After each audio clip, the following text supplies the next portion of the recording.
Definition தெரியும். So அந்த lattice டெஃபினிஷன்ல வந்து நம்ம லீஸ்ட் எலிமெண்ட்னா என்ன இருக்கணும், அண்டு கிரேட்டஸ்ட் எலிமெண்ட்னா எப்படி இருக்கணும் அப்படிங்கிற ஒரு ஐடியா கொடுத்துக்கிறாங்க. இப்போ லீஸ்ட் எலிமெண்ட்னா எப்படி இருக்கணுங்கிறாங்கன்னா, சப்போஸ் ஒரு எலிமெண்ட் இருக்குதுன்னா அது ஜீரோங்கிற ஒரு எலிமெண்ட் வச்சுக்கிட்டு இது லீஸ்ட் எலிமெண்ட்டாக இருக்கணும். சரிங்களா? For every x in L அப்படிங்கிற கான்செப்ட் சாட்டிஸ்ஃபை இருக்கணும். அப்போ zero is called a least element. Zero is called a least element. So அதே ஐடியா இங்கே எடுத்துட்டிங்கன்னா ஓகே, இப்போ வந்து கிரேட்டஸ்ட் எலிமெண்ட்டை நீங்கள் எடுக்கிறீங்கன்னா x less than or equal to 1 அப்படின்னு வந்துருக்குதுன்னா இந்த 1 இருக்கிறாங்க பார்த்தீங்களா, அந்த ஒன்னோட பேர் வந்து கிரேட்டஸ்ட் எலிமெண்ட். ஒன்னோட பேர் கிரேட்டஸ்ட் எலிமெண்ட். ஸோ இதுதான் நம்மளுடைய லீஸ்ட் அண்டு கிரேட்டஸ்ட் எலிமெண்ட்டோட பேசிக் ஐடியா. அப்போ லீஸ்ட் எலிமெண்ட்னா என்ன தெரிஞ்சுக்குது, கிரேட்டஸ்ட் எலிமெண்ட்னா என்ன தெரிஞ்சுக்குது. அப்போ இதை வச்சுட்டு நம்ம எப்படி இது பண்ணுறது அப்படிங்கிற ஒரு ஐடியா தான் நம்ம இப்போ பார்க்க போகிறோம்.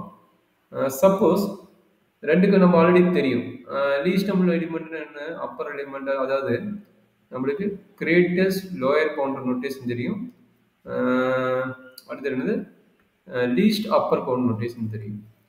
ஸோ அப்படிங்கிற மீனிங்கில் வந்து இங்கே பார்த்தீங்கன்னா இதுக்கு வந்து என்ன கிடைக்குன்னா ஏ ஸ்டார் 0.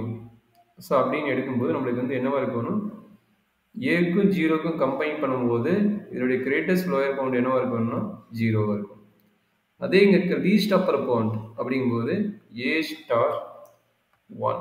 அப்போ இங்கே ஸ்டார் வருமா, அப்பர் பவுண்டர் நம்மளுக்கு என்ன வரும், உங்கள் நோட்டேஷன் படி நான் 6 போடுவேன், இவங்க வந்து ப்ளஸ் சைன் போடுறாங்க.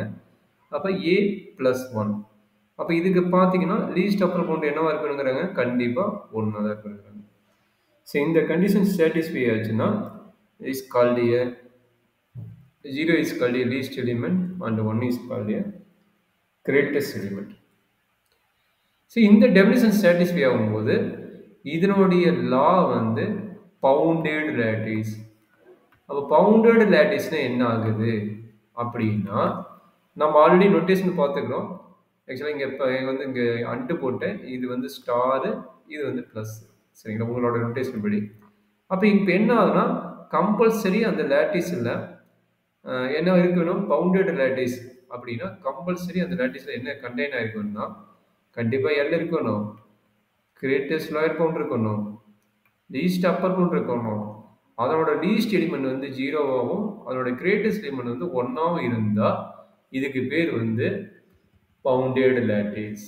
ஓகே, அப்போ பவுண்டட் லேட்டிஸ்னு என்ன இருக்கணும், கம்பல்சரி கிரேட்டஸ்ட் லோயர் பவுண்ட் இருக்கணும், லீஸ்ட் அப்பர் பவுண்ட் இருக்கணும், அண்டு அதனோட எலிமெண்ட்ஸ் வந்து இருக்கிறது மினிமம் எலிமெண்ட் 0 இருக்கணும், அண்ட் மேக்ஸிமம் எலிமெண்ட் வந்து 1 இருக்கணும். அதாவது least element and greatest element contain ஆகிருக்கணும்.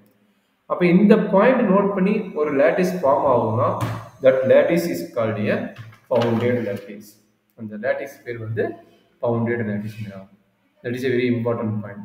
Bounded லேட்டிஸ்ங்கிறது வந்து வச்சு தான் நம்ம என்ன பண்ண போகிறோம், ஒவ்வொரு டைம்